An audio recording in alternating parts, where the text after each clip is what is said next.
breaking news right now on Kcal 9 News at noon.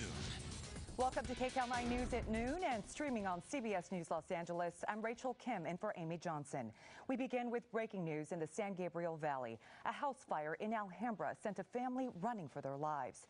Flames broke out around 8:30 this morning on Electric Avenue. Kcal 9's Candace Crone is live at the scene. And Candace, what have you learned? Yeah, it's just a heartbreaking scene. Everyone here on this block is devastated by what happened. We know that 2 of the 8 people that were taken to the hospital were critically injured. Here is a look at the damage to this apartment building. A neighbor told me that one of the victims actually jumped out of a second-story window just to save his life. You can see investigators still here on the scene. I do want to get you to some video from Sky 9. This fire started around 8 o'clock this morning and burned through the front unit of that apartment building, which houses a total of 6 units. No flames were showing when firefighters got there, just lots of smoke. 7 people, including 5 children, were inside at the time, and neighbors tell me it's a family. I also want to get you to some more video from the ground. Firefighters said that they did not hear smoke alarms going off when they arrived. One neighbor busted in to the apartment to help the victims escape. They also had to be taken to the hospital. Crews managed to get the dog out, though. We're told other neighbors also jumped in with fire extinguishers to help put out the fire until crews arrived. We spoke to a witness about what they saw.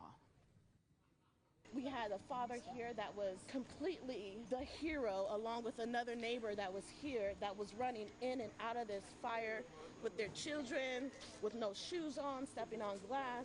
We're all pretty close, and my neighbor just went in there, and I mean, he's a hero as well. Yeah, just really sad, but a lot of people jumping in to help the victims. Again, 8 people taken to the hospital. 2 are critical, including a child. We're told the youngest victim, 9 years old, and the cause is under investigation. Live in Alhambra, Candace Crone, Kcal 9 News. Candace, thank you for that update. And to more breaking news now. An arrest has been made in the shocking and brutal murders of 4 University of Idaho students. Investigators say the suspect is 28-year-old Brian Christopher Kohberger.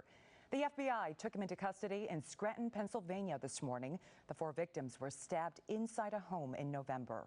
A law enforcement source tells CBS News that Kohberger is expected to be charged with 4 homicides and will be extradited to Ohio to face the charges. A student with that name was listed on Washington State University's website as a PhD student in the Department of Criminal Justice and Criminology at the school's campus in Pullman, Washington. That's about 15 minutes from Moscow, Idaho. A news conference is set for later this afternoon where more details are expected to be released. Sadness and frustration over the shooting death of a Riverside County Sheriff's deputy. Critics say his murder could have been prevented if his killer were kept in jail. Kcal 9's Carl Finstrom is in Riverside with that story.